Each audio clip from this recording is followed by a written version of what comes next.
bagaimana persiapan Partai Golkar untuk menuju 2024 ini? Terima kasih. Secara kepartaian, sesuai hasil Munas Partai Golkar, bahwa salah satu rekomendasi Munas itu adalah melaksanakan konsolidasi organisasi baik dari pusat, provinsi, daerah maupun sampai ke tingkat akar rumput, kelurahan atau nagari. Dan alhamdulillah Partai Golkar Kota Payakumbuh sudah melaksanakan agenda konsolidasi organisasi secara keseluruhan, mulai dari DPD Golkar tingkat 2, kecamatan, dan seluruh kelurahan. Ini sudah kita laksanakan.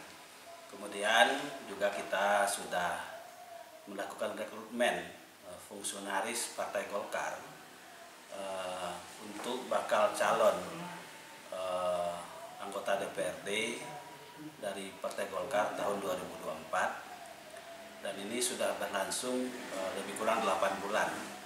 Dan rekrutmen ini sudah kita laksanakan sebanyak 200% dari total calon kursi yang ada di DPR. Artinya sekitar 50 orang fungsionaris kita sudah kita tetapkan, dan sudah kita tugaskan fungsionaris Partai Golkar untuk turun ke masyarakat di dapil masing-masing.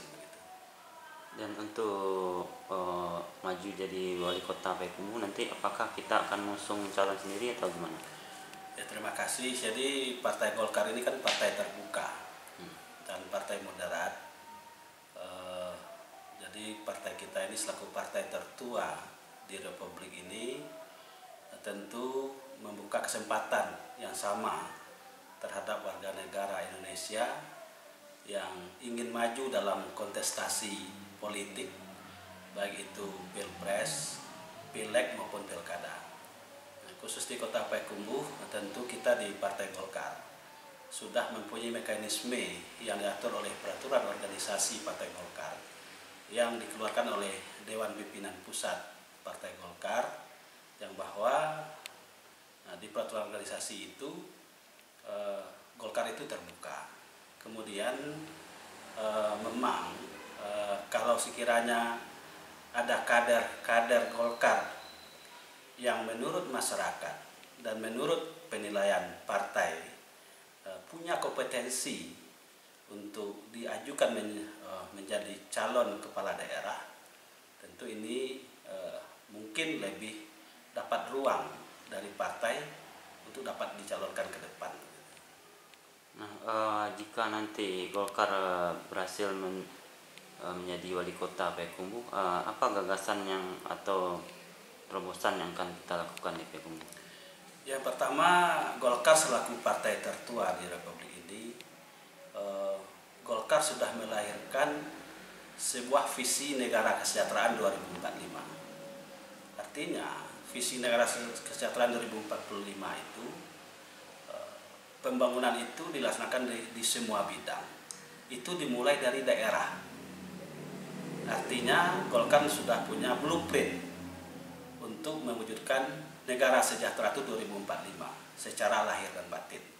Tentu tahapan-tahapan ini sudah tertuang dalam visi negara kesejahteraan 2045, baik secara kebijakan, baik secara rencana strategis maupun program dan kegiatan dari semua bidang yang kita dorong untuk kemajuannya ke depan. Harapannya sedikit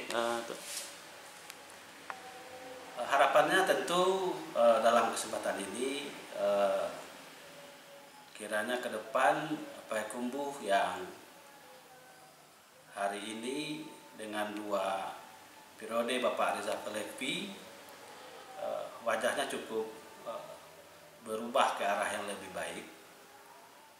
Perekonomian kota sudah jauh berubah. Tentu ini perlu kita pertahankan dan kita tingkatkan ke depan. Artinya prinsip pembangunan berkesinambungan dan berkelanjutan itu harus kita laksanakan.